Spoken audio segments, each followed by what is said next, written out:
Bahaye ikaze mwese bene data abavandimwe inshuti zacu uyu munsi wa none wo kuwa mbere itariki ya 22 z'ukwa kane 2024 mwese bene data aho muri hose mu mpande zose z'isi enye z'isi kumva ikinyarwanda mwese ndabakiriye hano kuri iki kiganiro cyacu cy'ijambo ry'umunsi kuri iyi Christian TV Pure Gold kandi bamenyesha ko muri kumwe nanjye Jose Irumva niwe muri kuganira kuri iki kiganiro cy'ijambo ry'umunsi. Uyu munsi wa none tugiye kurebera hamwe ibyerekeranye no gusenga. Iki cyumweru ni cyumweru nafashe kugira ngo dufatanye gusenga bene data abakunda gusenga. Hari ibintu by'ingenzi tugiye kurebera hamwe tugomba kuba dufite kugira ngo amasengesho yacu yumvikane Imana yakire. Reka duhere muri iki gitabo cya Yakobo ibice 5 duhere ku murongo wa 15 hatubwira ngo kandi isengesho ryo kwizera rizakiza umurwayi umwami amuhagurutse kandi naba yarakoze ibyaha azababarirwa. Imana ishimwe cyane. Ikintu cya mbere dusabwa nuko twizera kuko isengesho dusenga twizeye rirakiza wa murwayi. Turasabwa kwizera no kwizera ikintu utarabona ukavuga uti uriya muntu ndamwizeye noneho ni Imana. Rero Imana twabonye ibyo ikora twarabibonye bene da nanjye narabibonye. Dusabye kwizera ngo nitwizera n'umusozi uzakurwaho utabwe mu nyanja niko ijambo ry'Imana ritubwira. Nta kindi dusabwa ni ukwizera naho kaba gatoya wa murwayi arakira. Imana itugirire neza. Dukomeze ku murongo wa 16 Yakobo 5 umurongo wa 16 haratubwira ngo mwaturirane ibyaha byanyu kandi musabirane. Mwaturirane ibyaha byanyu kandi musabirane kugira ngo mukizwe. Ndagira ngo nsubiremo kano karongo twaturirane ibyaha byacu.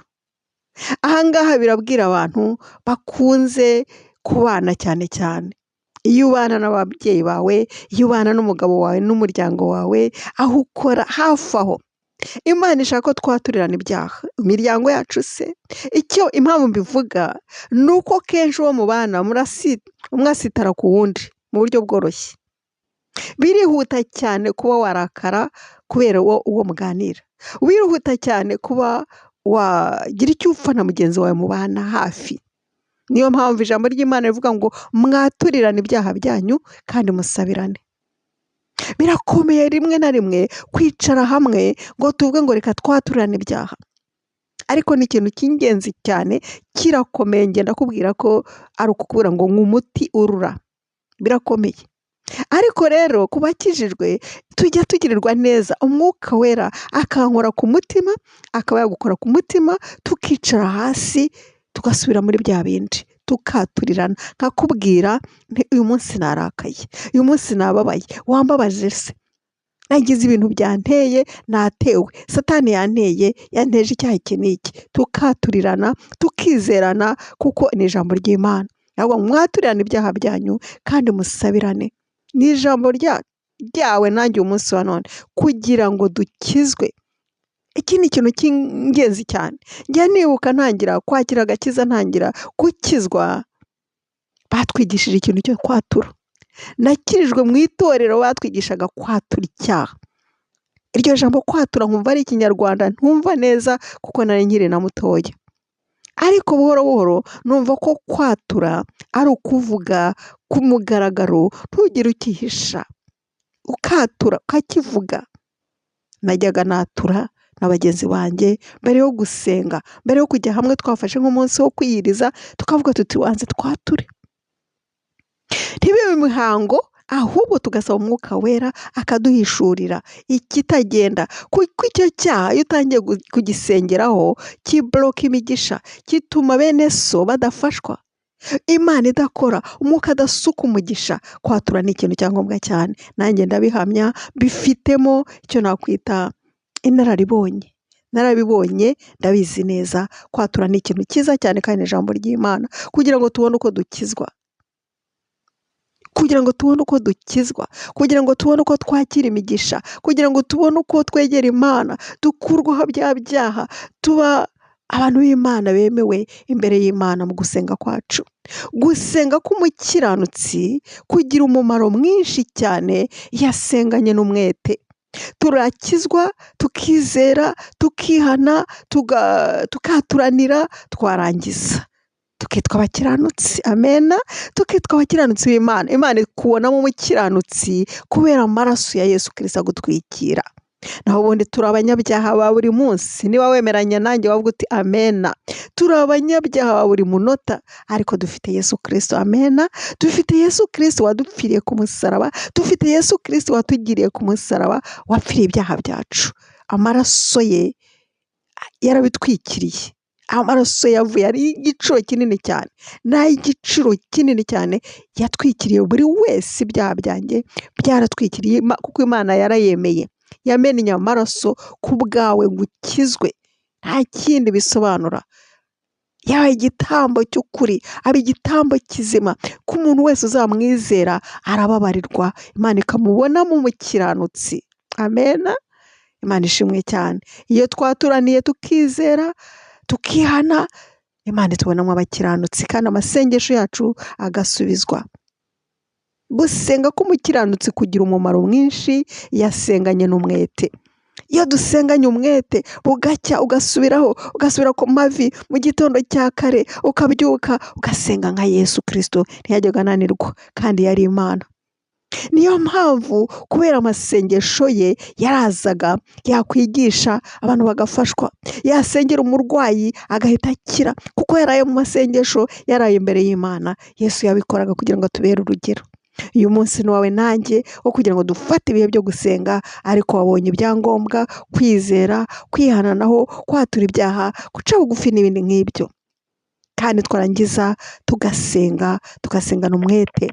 Imana ishimwe cyane. Reka nsoze iki kiganiro cy'ijambo ry'umunsi turebera hamwe umugabo wasenganye umwete. Umugabo wasenze ibitangaza birakoreka kubera gukiranuka no gusengana umwete no kwizera. Yakobo ibice 5 umurongo wa 17 aratubwira ngo dore Eliya yari umuntu umeze nkawe, umeze nkanjye, asaba cyane ko imvura itagwa. Imvura imara imyaka 3 n'amezi 6 itagwa. Yarasabaga ngo imvura ntigwe. Bibaho, birakoreka, imvura ntiyagwa kumara imyaka 3 n'amezi 6 imvura itagwa. Wavuga uti ni ukubera iki? Igisubizo twakibonye. Nuko nubwo yari umuntu nkawe Eliya, ariko yari umukiranutsi. Yarihanaga, yarakizwaga, yababariraga abandi, yaraturaga hagati ye na bagenzi be. Yari umuntu nkawe, yari umuntu nkanjye, yaracumuraga, ariko yari umukiranutsi. Navuga nti yakurikizaga ibi byose twabonye, akihana, agakizwa neza, akumvira Imana. Yarongeye arasenga nanone. Nuko ijuru rigusha imvura, ubutaka bumeze imyaka yabwo. Imana ishimwe cyane. Bene data, aya ni amagambo yo gutekerezwaho uyu munsi. Ni ijambo ryo kongera kwisuzuma, tukareba igituma amasengesho yacu adasubizwa. Hari byinshi twajyamo tukareba bituma amasengesho yacu adasubizwa, ariko ikintu cya mbere ni uko tutizera. Nicyo tubonye hano. Icya kabiri ni uko tutihana, naho ngo duce bugufi twemere kwihana, maze tureke Imana itubabarire, gutyo dushyireho n'umwete, dukiranuke. Imana itugirire neza. Nagira ngo nsoreze aha nkwifuriza icyumweru cyiza. Tuzajya tuganira ibyo gusenga muri iyi minsi. Ndumva ari iki kintu Imana yashyize ku mutima. Gusenga ni iki? Twasenga dute? Reka tujye tubirebera hamwe. Imana ikugirire neza nshuti. Ndarangiza ndasoreza aha ngusezera nkwifuriza icyumweru cy'umugisha, icyumweru cyo gusenga, kandi cyane cyane nagushimira ko wakoze subscribe. Nagushimira ko iri jambo iyo rigufashije urisangiza abandi, kuko ahangaha ntabwo ngewe nkorera za views cyangwa se navuga ngo ndi umucuruzi. Ntabwo ari cyo nkora. Ni umuhamagaro Imana yampaye kugira ngo dufatanye, twungurane mu nzira yo gukunda Imana, ndetse n'abatarayimenya, n'abataramenya Yesu, abadakunda Imana, tubafashe. Niyo mpamvu nafashe uyu mwanya nk'uyu kugira ngo njye hano kuri uru rubuga, kuri Pure Gold TV, kugira ngo dufatanye, wowe uri kunyumva wumva ikinyarwanda, noneho dufashe n'abandi bataramenya Imana, gutyo twubake ubwami bw'Imana hamwe. Ndagushima rero kunsengera kandi ndagushimira yuko uha abandi iri jambo kugira ngo nabo ribafashe. Reka dukore umurimo w'Imana hamwe, ukomeze ugirirwe neza, tuzakomeza ubutaha.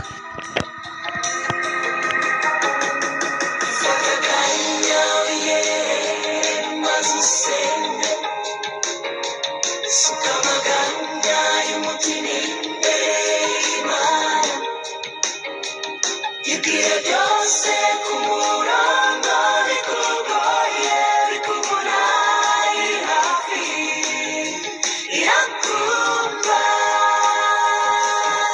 Gusenga ni byiza, gusenga ni ingenzi ku mukristo, kuko bituma avugana n'Uwiteka, akamuganyira akamutabaza muri byose, nawe akamubera ibyiringiro. Gusenga ni byiza, gusenga ni ingenzi ku mukristo, kuko bituma avugana n'Uwiteka, akamuganyira akamutabaza muri byose.